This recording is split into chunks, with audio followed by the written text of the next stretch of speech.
Following some breaking news in our politics lead, the Justice Department late today charging a Russian woman with trying to interfere in the 2018 midterm elections, which are just 18 days away. CNN political correspondent Sarah Murray joins me now. Sarah, what is this Russian woman alleged to have done? Well, Jake, she's basically being charged because she was part of this scheme, allegedly, to try to sow discord, to try to manipulate voters. And, we've heard plenty about election meddling in 2016, but the Justice Department said this was continuing in the run-up to the midterms. The Justice Department charging a Russian woman Friday with conspiracy for trying to manipulate voters in the 2018 midterms as it cracks down on election meddling beyond Special Counsel Robert Mueller's investigation. Elena Kusyainova of St. Petersburg, Russia, allegedly managed the financing for a social media troll agency, which sent out these ads and memes that fanned division between racial minority groups, political radicals, and disaffected voters. This as former Trump campaign chairman Paul Manafort was back in a Virginia court for the first time since his conviction, in a wheelchair, a shock that quieted the courtroom as a judge set Manafort's sentencing date for February 8th. Manafort, clad in his green inmate uniform, sat with his foot raised off the ground in a sock.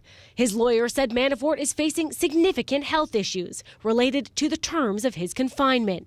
Manafort's attorneys pushed for him to be sentenced quickly. A person familiar with Manafort's condition said he is experiencing inflammation related to his diet. Manafort is awaiting sentencing on 8 charges of tax fraud and banking crimes. Judge T.S. Ellis said today 10 additional charges that the jury could not agree on will be dropped. As he prepares for sentencing, Manafort continues to cooperate with Mueller's team, meeting with them at least 9 times in the past 4 weeks. Meantime, the man overseeing the Russia probe, Deputy Attorney General Rod Rosenstein, is set to speak to congressional leaders next week about reports that he discussed wearing a wire to secretly record President Trump and efforts to remove Trump from office.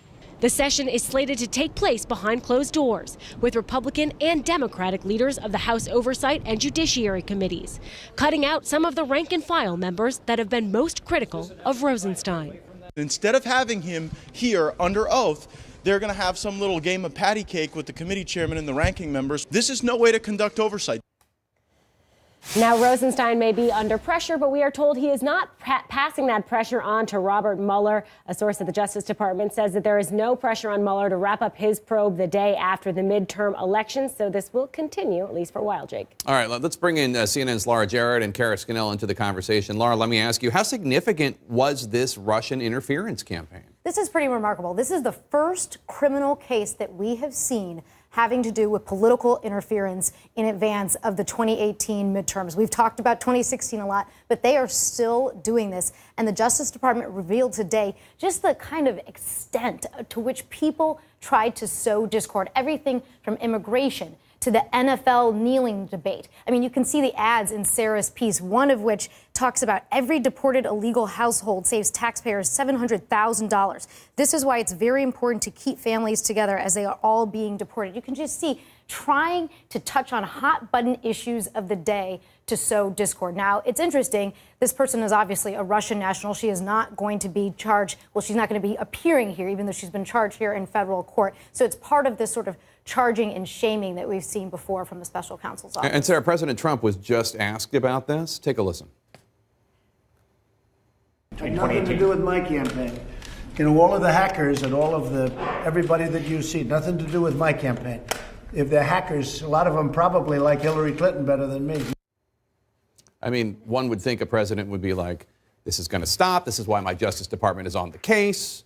I want to protect the integrity of the vote. No, it's all about it. I had nothing to do with it. Yeah, and this is why there's been this, concern. We've seen it essentially since Trump took office about how seriously he takes the question of election meddling, whether he, is really invested in efforts to try to stop it. And he sort of just sees it as, this is not what helped me get elected. This is not what helped my campaign, rather than, okay, I'm the president of the United States now, and it's my job to ensure that democracy remains intact. Well, there was one time, Kara Scannell, when President Trump did talk about, in a high-profile way, election interference at the UN, but it wasn't about Russia. Take a listen.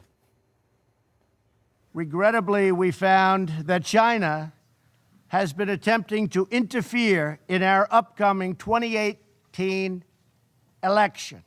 They do not want me or us to win because I am the first president ever to challenge China on trade. Now, it's worth pointing out that the Trump administration has not presented any evidence the Chinese have been trying to interfere in the elections. That's not to say that they aren't, but it is interesting that he talked about that and yet wouldn't call out Russia at that same forum. That's right. And even today, his own intelligence community issued a warning that there's still interference and named Russia in that. But the president hasn't embraced that. And he didn't even acknowledge this indictment today when asked about it as something that is actively happening, where they're saying they had $10 million budget that they were spending this year, the first 6 months of this year, and part of that on the U.S. election. And Sarah, National Security Advisor Ambassador John Bolton's heading to Moscow this weekend to meet with Russian officials. One assumes he'll bring this up. One does assume, but who can ever say, Jake? I mean, we get such little information when we've seen members of this administration meet with the Russian president about what is discussed. And, when Trump himself has met with Putin, he comes across saying, he says he's not involved in this. He says he's not involved in meddling. And so it'll be interesting to see if we get a different tactic when it comes to Bolton. But, I'm not holding my hopes out that suddenly the posture of this administration is going to change overnight just because we've now seen, this latest indictment. And Kara, let's talk about Paul Manafort for a second. President Trump's former campaign chairman. He was in court today. He'll be sentenced in February. Does this mean that his cooperation is complete?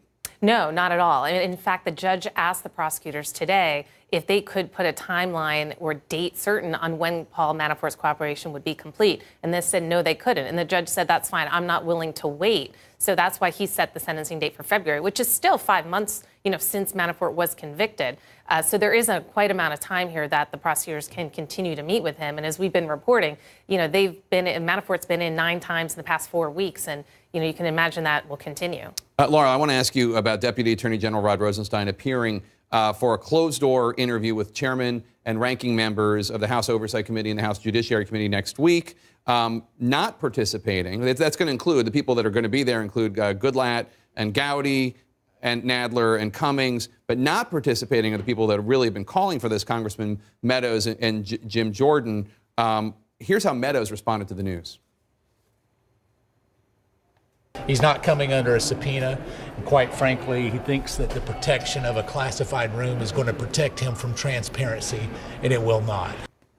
Is this a win for Rosenstein? It's a huge win for Rosenstein. This is one of his biggest critics, someone who has called for his impeachment along with other allies of the president on Capitol Hill. Now, obviously, he will still face a transcript. He will face a court reporter. He will be under oath. This is not a pleasant exercise. He's being forced to explain whether he did or did not say he wanted to wiretap the president. All right. Thanks, one and all, for being here.